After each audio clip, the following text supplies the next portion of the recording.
who have just entered the Beggar's tomb.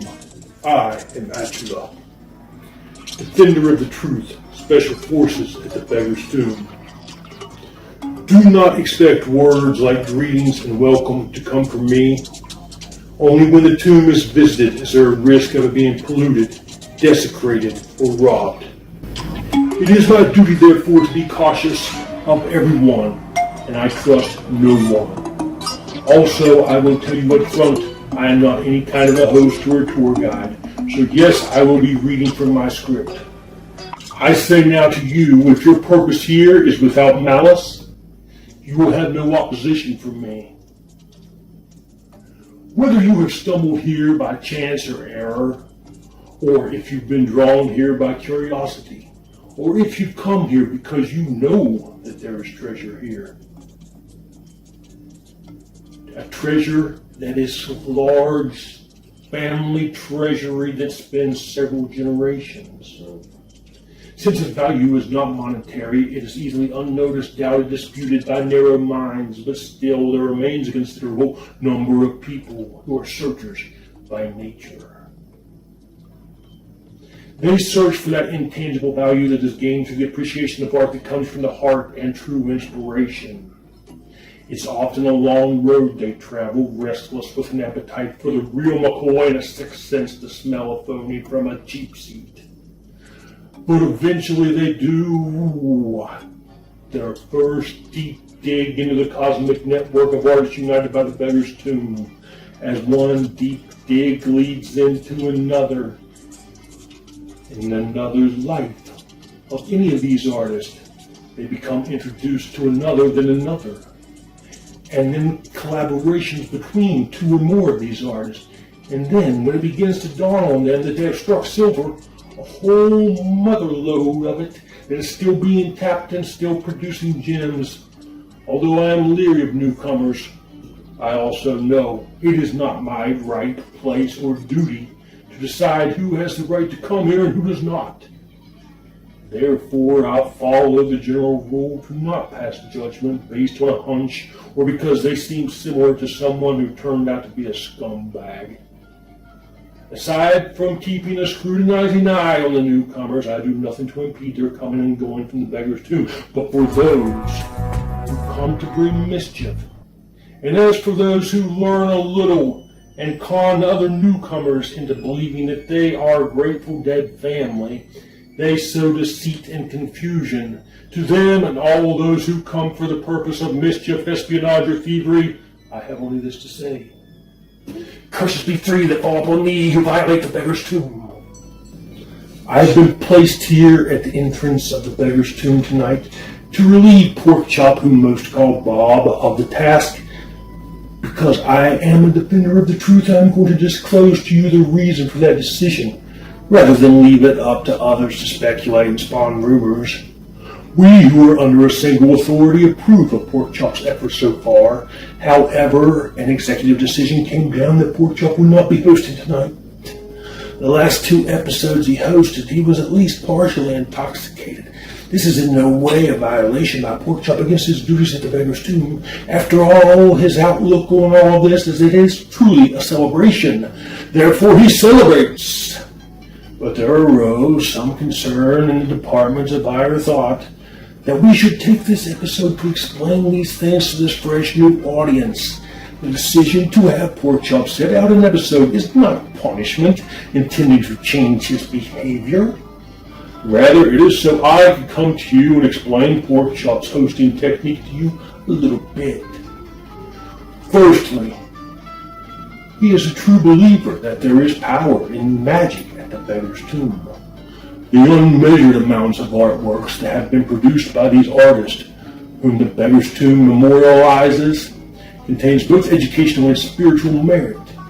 You may not realize it initially, but Porkchop, when he hosts the show, pays deep homage to his responsibility out of love and respect for the numerous deceased artists whom he beckons to summon in order to render an episode of life at the Beggar's tomb. Nobody I know is more knowledgeable than Porkchop in the volumes of interconnected stories that weave together into a tale so magnificent that it could not be told easily, and it would be a crime to just sum it up and get to the gist of it. The way life at the Beggar's Tomb must proceed is to give real, in-depth looks into the minds, lives, and works of these artists, digging into details that could never begin to be got at in a magazine article or even a book, let alone an expose. Porkchop is the right guy for the job for another reason. Although he takes his work very seriously, he does not take himself very seriously, and he enjoys when people laugh, even if they're laughing at him.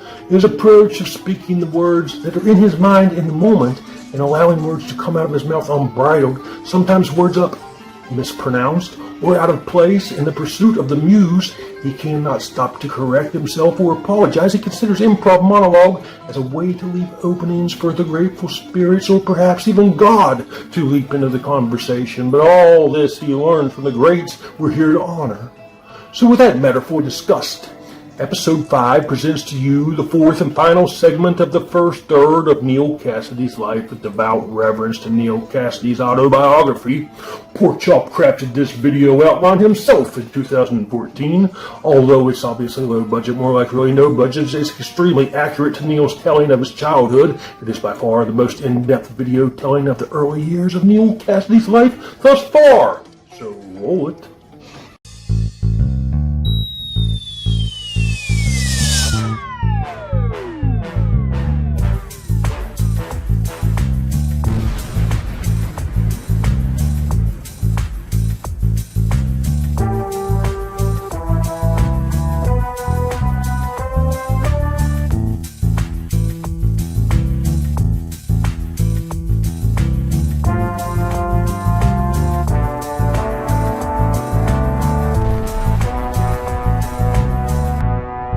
Big Neal began telling them all about their summer vacation, including how brave little Neal had behaved on the train in the face of danger. The Daily Boys listened to Neal tell his story and upon conclusion proceeded to beat their stepfather unconscious as little Neal and several silent hobos looked on. They continued beating him long after he was unconscious until their attack was stopped only due to their own fatigue. Little Neal was taken by the arm away from the Metropolitan lobby with his father lying motionless on the floor.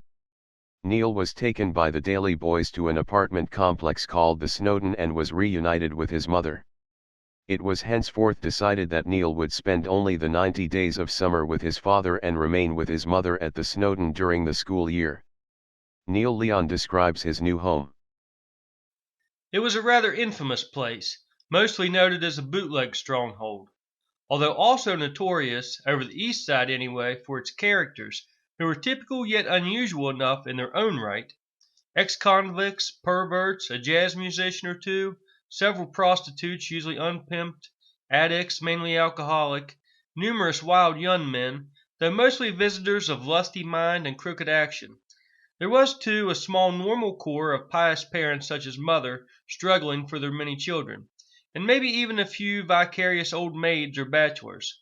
And although the Snowden occupants were all poor, or perhaps more so because of it, they rocked the joint night and day, for the place had noise mania. The air seemed always filled with assorted yelping catcalls, shouted curses, frightened screams, and topping all in my mind, those exciting feminine whoops of laughter. There was hardly a moment that something untoward wasn't happening. Especially did I notice the practically continuous poker games, strip and otherwise, monopolized by the basement apartments. And at any hour spooning couples might be jostled aside as drunken fathers were berated along the narrow hallways by irate wives, while in early evening still hungry kids forgot meager suppers by giving all their concern to games of serious logic played at the foot of the gigantic stairway inside the front entrance. At the Snowden, Neal would develop relationships with boys and girls that would last until adulthood, including experiences with first girlfriends with all the thrills and jealousies that come along with it. But inside that number 38 apartment, little Neal faced his constant nemesis, brother Jimmy. The apartment had a bed that folded up into the wall, and Jimmy would stuff little Neal into the mattress and fold him up in the wall for hours at a time. In the smothering darkness, little Neal dare not scream for two reasons. Jimmy would surely beat him to death if their mother found out about his evil deeds. And secondly because he did not want to deplete his limited air supply. In the terror of this still darkness, little Neal experienced a strange sensation as if something was fluttering around inside his skull. Then he felt an increase in the speed of the passage of time. Time seemed to pass at 3 times its normal speed and his brain's thoughts seemed sped up 3 times faster. In childhood this experience only occurred during Jimmy's abuse. But as Neal experienced it and examined it, despite the unease this sensation caused, he came to enjoy it and sought to develop the ability to shift into this hyperspeed frame of mind at will. At the Snowdon, Neal enjoyed many childhood experiences, but his mother was too burdened to devote much time or attention to him or to the supervision of her children in general. So he looked forward to the end of the school year once more so he could be reunited with his father and be safe from brother Jimmy. This time father had decided that the pair would make a westward journey with no particular plan or destination in mind. They crossed over the Rockies and arrived at Salt Lake City, the place where little Neal was born. They took a free tour of the tabernacle there. But Big Neal got very drunk that afternoon and as it became evening he was arrested. Little Neal was separated from his father and put in a juvenile detention center as a vagrant. At the detention center, little Neal received the new fish treatment. To young Neal, some of these boys seemed like real convicts. During his first play period, Neal was punched and kicked until eventually being ignored. But there was one supervised sport which the kids could participate in, volleyball. So during the 72-hour hold period, Neal spent his play periods playing volleyball and could soon play with the best of the kids despite his young age. Meanwhile Big Neal was being held to make sure that he wasn't wanted elsewhere. When he was finally released, he was allowed to pick up little Neal from the detention center and with remorse and regret he was reunited with his son. From there they traveled south and back eastward a bit to the city of Albuquerque, New Mexico, where they camped near the rail yards and ate tortillas and beans with Mexican families. Next they caught a train going northwest to Sacramento, then Oakland. From Oakland little Neal enjoyed an exciting ferry boat ride to San Francisco. The plan was to head south to Los Angeles, but Big Neal wanted to earn some money before they arrived there. The pair went to the Santa Clara Valley and Neal Sr. attempted to sign up with some fruit pickers. But his employment was denied because children were prohibited to stay at the work camp. Overhearing the details of the situation, a 50-year-old heavy-set Italian man offered to let little Neal stay with him for as long as Big Neal needed to work. The 2 men and the boy crossed the street to the man's restaurant and sat down to fries and soda while the men discussed this farther. Little Neal protested, but ultimately Big Neal left with the work crew and little Neal was left with this stranger. The man took Neal to a very nice home, but little Neal became suspicious that the man was only pretending to be rich. The man had grease on his shirt from being a fry cook at his restaurant, and little Neal had supposed this to mean that he was poor and it was therefore impossible that this home was his.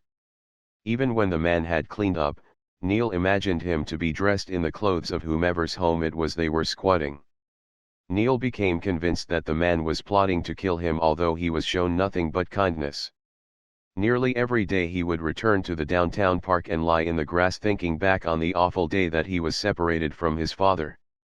The longer little Neal lived in the luxurious house, the less his mind was distracted by the beautiful home and belongings, and the more fearful he became of the wealthy man.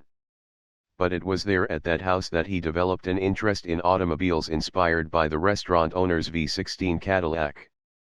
By the time Big Neal returned, little Neal had taken to hiding from the wealthy man most of the time.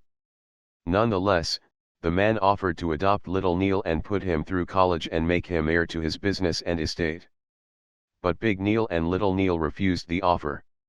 As a parting gift, the wealthy Italian man gave little Neal a sheath dagger, engraved and embedded with jewels. Instantly this became a prized treasure to him. Big Neal had met a woman while picking fruit and planned to meet back up with her in LA. So with money he made picking fruit, he bought bus tickets for him and little Neal enjoyed his first bus ride. Big Neal called his girlfriend from the bus depot when they arrived in LA, and soon he was paired back up with her. As Neal Leon worded it in his autobiography, within a few hours of losing his rich Italian papa, he found a poor Okie mama. The woman also had a son. The foursome rented an apartment together and Neal and the other boy became roommates and playmates. The little boy wore thick glasses that magnified his crossed eyes and had an old rusty but working .32 caliber revolver left to him by the father he'd never known. Him and Neal would sit on hilltop overlooking LA and discuss which weapon was better, the boy's revolver or Neal's dagger. Summer passed but Big Neal put off the return trip to Colorado. Instead, little Neal was enrolled in a school in LA. While discussing the colors of a girl's crayons in her crayon box, Neal made the discovery that he was color blind. As Christmas approached, Neal's application to a charity organization to fund his return trip to Denver was granted, and soon father and son held tickets eastbound to Denver. Neal's father bid farewell to his Okie mama on the train platform, and little Neal began his exciting 48-hour train ride back over the Rocky Mountains. Little Neal was turned back over to his mother and returned to Ebert Elementary for the second semester. He had little interest in his schoolwork, but his love of movies had now branched into books. The movie Count of Monte Cristo inspired Neal to check out the book on which the film was based from the school library. Neal carried the book with him everywhere, but at his young age read it very slowly, concentrating on each word. When the first 2-week period ended, he checked it out a second time. One day after school, while playing in a kid's backyard, he laid the book against a tree. Forgetting about the book, he headed for home. He hadn't gone far before remembering the book and returned to the boy's yard, but the book was no longer there and the boy denied having ever seen it. With tears flowing from his eyes, he retraced his every step from when he left school, but he was sure that he had left it by the tree. So it was, that little Neal would be barred from checking out any more books from the library for years. Neal's second period at the Snowden with his mother was a continuation of the first. The play with neighborhood children continued, as did his relationships with various girlfriends. The abuse at the hands of brother Jimmy continued, as did the general lack of parental attention. When the school term ended, Neal went back to live with his father, but this summer they would not be taking any trips. The Daly boys had warned Big Neal sternly that he better be sure to return little Neal to the Snowden before the school term resumed this time. Big Neal was no longer staying at the Metropolitan. Instead, he moved around with his son to various flop houses. While staying at the Windsor Hotel, a hobo stole little Neal's prized dagger, presumably to hawk for a bottle of wine. Big Neal would take his son with him to various spots to panhandle. Having a child with him no doubt increased the handouts. The back and forth between his mother during school year and his father during the summer continued until Neal was 10. During this time at both places, Neal was subjected to experiences and influences most would consider corruptive. But for young Neal, whose childhood had been abnormal from the outset, these were just more experiences to take in stride. One day when Neal was nearly 10, he was walking with his brother Jimmy. A black cat passed in front of the boys right beside the backyard where Neal had lost his Count of Monte Cristo book. Jimmy had a habit of killing cats, and he especially hated black ones, so he pursued the cat into that backyard. When he caught the cat, he began stomping it to death. All the while Neal tugged at his arm, begging him to stop. But in the end, the cat was thrown against the wall and died on top of an ash pile. After Jimmy had left, Neal went to examine the corpse of the cat. He saw drops of blood dripping from the cat right onto the long-lost Count of Monte Cristo. He pulled the book out from under the cat, brushed off the blood and guts of the cat, and held the weathered pages of his beloved book to his chest. The book was in no condition to be returned to the school library, but it was still readable, and Neal found it to be very much worth the $1.68 that he would eventually have to pay the library. At age 10, Neal's mother died, but Neal did not get that far into his autobiography.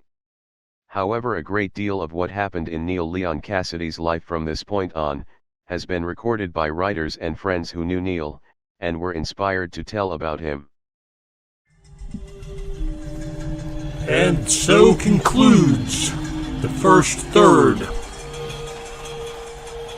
We're getting dangerously close to the end of this episode, but I hope you're not expecting a fond goodbye. Instead, I'll give you a summary of what happened today in the final segment of the first third. Neal saw his dad get beat unconscious by his half-brothers. You got to go to Maud's place and find out she lived in the projects, whereas Neal was actually more or less homeless. And little Neal there, although it was a little better living environment, he was getting folded up in a bed. And there we get a hint that that's where a bit of some superpowers come into play. It's not really that absurd to think, considering the sensory deprivation that he would experience would be similar to what Tibetan monks do to attain their higher connection to things. Perhaps the fact that it was being forced upon him by his big brother out of cruelty, it might have had even a more deeper impact. Then we had his trip out west with his dad. This time, his dad's once again retracing the trip that little Neal was bored on the first time in Salt Lake City. This time, little Neal goes to juvenile detention center in Salt Lake City while his old man's drunk. But then they go on to California, gets adopted by a rich man, gets into vehicles, scared of the guy who adopted him there for that temporary period. Had a brother there for a minute, sort of, while his dad had a girlfriend. And then it was back to Colorado.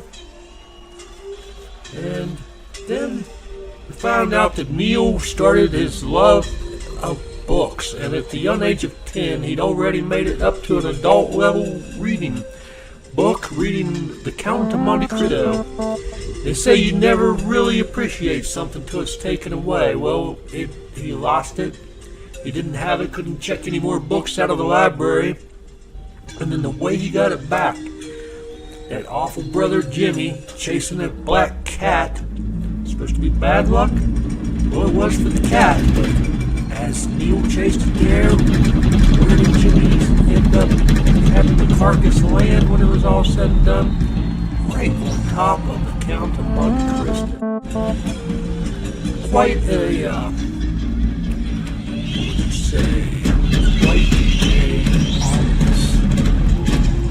great beginning to his love of literature. And with that, we're out. It's kind of an Armageddon, you know. Kill a lot of people off. Just a sort of a test period, you know. Get rid of a few million here and there. You think it's a big divine point? Well, you got to clean up a lot of mess, you know. After getting out of balance, why drop all the dead John 15:1. Well, you got to get rid of the slough, you know, off a lot of skin. There's a lot of people around that are dead already. Well, be dead. No, that's not pretty. Got to have a panoramic view to this thing. The Earth's going to tilt a little bit because natural catastrophes are happening everywhere. All the forms are dead. Life goes where the new forms are, so you're not going to have, all this is all hindsight that you're talking about. It's already too late. The Pentagon has taken care of all that. We're doing this deliberately, as far as that goes. The Pentagon is doing what? Well, I don't know. Who's running the country? Do you? No, I have no idea who's running the country. Well, then what's that's the whole all point. Nobody knows who's running the country anymore. Well, just enjoy it. Oh, God. For years, it's been something like that.